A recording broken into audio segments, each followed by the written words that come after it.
ওং স্থাপকায়শ্চ ধর্মস্য সর্বধর্মস্বরূপিণে অবতার বরিষ্ঠায় রামকৃষ্ণায় তে নমঃ। ঠাকুর, মা ও স্বামীজির চরণে শতকোটি প্রণাম। বিজয় তখনও সাধারণ ব্রাহ্ম সমাজভুক্ত। ওই ব্রাহ্ম সমাজে তিনি বেতনভোগী আচার্য। আজকাল তিনি ব্রাহ্ম সমাজের সব নিয়ম মানিয়া চলিতে পারিতেছেন না। সাকারবাদীদের সঙ্গেও তিনি মিশিতেছেন। এই সকল লইয়া সাধারণ ব্রাহ্ম সমাজের কর্তৃপক্ষগণ তাহার সঙ্গে মনান্তর হইতেছে। সমাজের ব্রাহ্ম ভক্তদের অনেকেই তাহার উপর অসন্তুষ্ট হইয়াছেন। ঠাকুর হঠাৎ বিজয়কে লক্ষ্য করিয়া আবার বলিতেছেন, তুমি সাকারবাদীদের সঙ্গে এত মেশো বলে তোমার নাকি বড় নিন্দা হয়েছে। যে ভগবানের ভক্ত তার কূটস্থ বুদ্ধি হওয়া চায়। যেমন কামাশালের নাই হাতুড়ির ঘা অনবরত পড়ছে, তবু সে নির্বিকার। অসৎ লোকে তোমাকে কত কি বলবে, নিন্দা করবে। তুমি যদি আন্তরিক ভগবানকে চাও তবে তোমাকে সব কিছু সহ্য করতে হবে। দুষ্টু লোকের মধ্যে থেকেও কি ঈশ্বরকে চিন্তা করা যায় না? দেখো না, ঋষিরা বনের মধ্যে ঈশ্বরকে চিন্তা করত। চারিদিকে সেখানে বাঘ, ভাল্লুক, নানা হিংস্র জন্তু থাকত। আর এই অসৎ লোকেরা বাঘ ভাল্লুকের স্বভাবের মতো, তারা তেড়ে এসে তোমার অনিষ্ট করবে। এই কয়েকটির কাছ থেকে সাবধান হতে হয়। প্রথম হলো বড় মানুষ, টাকা, লোকজন অনেক। সে যদি মনে করে তোমার অনিষ্ট করতে পারে, তাদের কাছে সাবধানে কথা কইতে হয়। হয়তো যা বলে তাই সাই দিয়ে যেতে হয়। তারপর হলো কুকুর। যখন কুকুর তেড়ে আসে কি ঘেউ ঘেউ করে, তখন দাঁড়িয়ে মুখের আওয়াজ করে তাকে ঠান্ডা করতে হয়। আরেকটি হলো ষাঁড়। সে যখন গোতাতে আসে তাকেও মুখের আওয়াজ করে ঠান্ডা করতে হয়। আরো আছে যেমন মাতাল। যদি রাগ দেখিয়ে দাও বা রাগিয়ে দাও, তাহলে বলবে তোর 14 পুরুষ, তোর হেন তেন অনেক কিছু বলে গালাগালি দেবে। তাকে বলতে হয়, কি খুড়ো, কেমন আছো? দেখবে তাহলে সে খুব খুশি হবে। তোমার কাছে বসে সে তামাক খাবে। অসৎ লোক দেখলে আমি সাবধান হয়ে যাই। যদি কেউ এসে বলে, ওহে হুঁকোটুকো আছে, আমি তাকে বলি, হ্যাঁ হ্যাঁ আছে। কারো কারো আবার সাপের স্বভাব, তুমি জানো না, অথচ তোমায় সে ছোবল দেবে। এই ছোবল সামলাতে অনেক বিচার আনতে হয়। তা না হলে হয়তো তোমার এমন রাগ হয়ে গেল যে আবার তাকে উল্টে অনিষ্ট করতে ইচ্ছা হয়। তবে মাঝে মাঝে সৎসঙ্গ বড় দরকার। সৎসঙ্গ করলে তবে সৎ সৎ বিচার হয়। বিজয় তখন বলিলেন, অবসর নাই, এখানে কাজে আবদ্ধ থাকি। ঠাকুর তখন তাকে বললেন, তোমরা আচার্য, অন্যের ছুটি হয় কিন্তু আচার্যের ছুটি নাই। নায়ের একধার শাসিত নায়েব যখন একধার শাসিত করলে পার জমিদার আর একধার শাসন করতে তাকে পাঠান।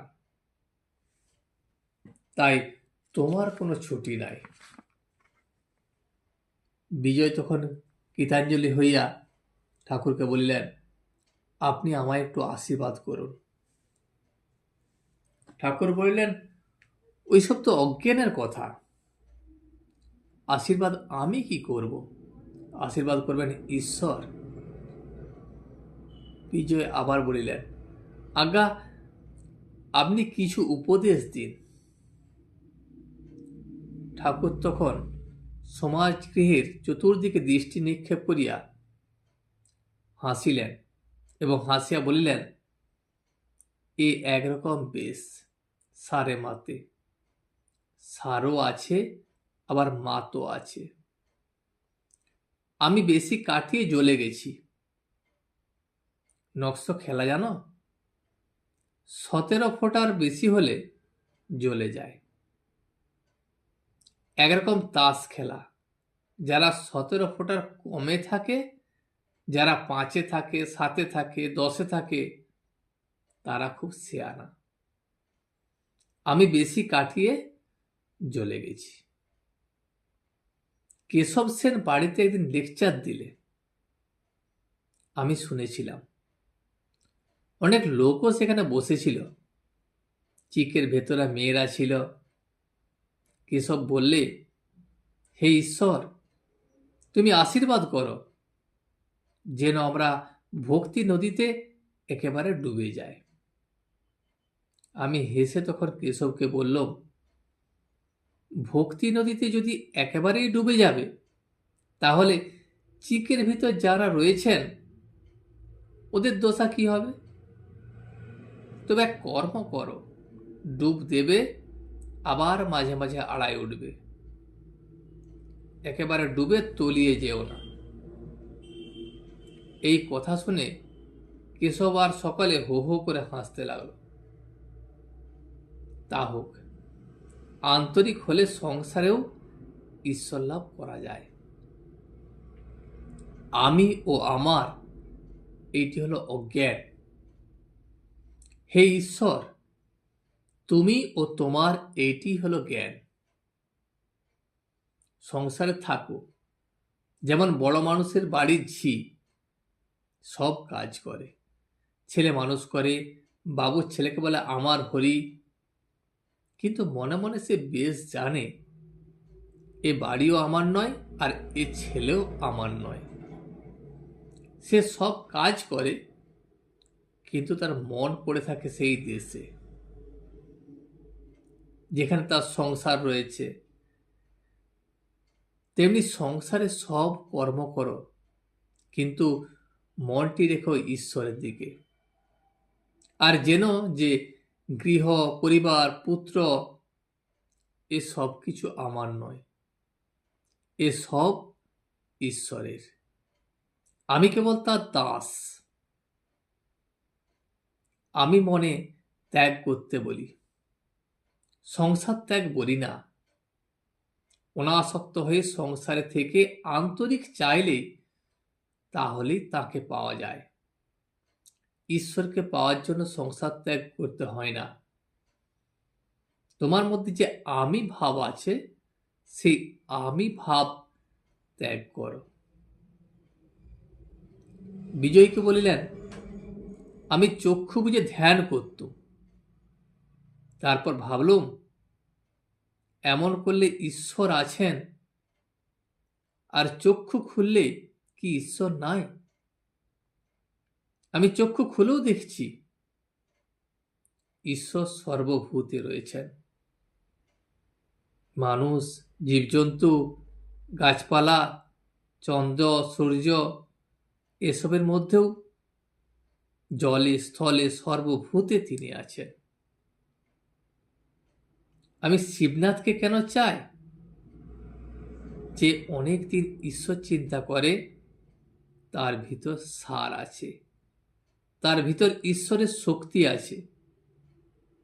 আবার যে ভালো গায়, ভালো বাজায়, কোনো একটা বিদ্যা খুব ভালো রকম জানে, তার ভিতরেও সার আছে, ঈশ্বরের শক্তি আছে। এটি গীতার মত।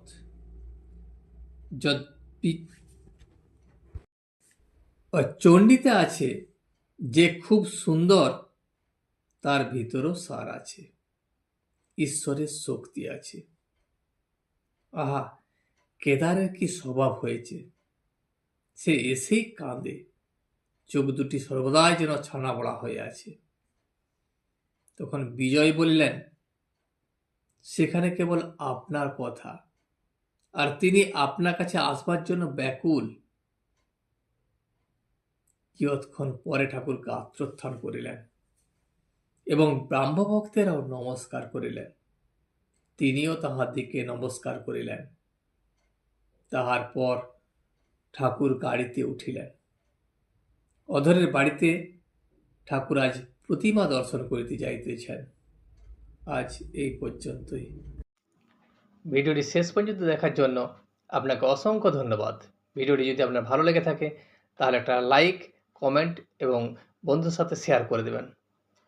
সাবস্ক্রাইব করে পাশে থাকা বেল আইকনটি বাজিয়ে দেবেন, যাতে আপনাদের নতুন ভিডিওগুলি সর্বপ্রথম আপনার কাছে পৌঁছে যায়। জয় শ্রী রামকৃষ্ণ, জয় শ্রী রামকৃষ্ণ, জয় শ্রী রামকৃষ্ণ।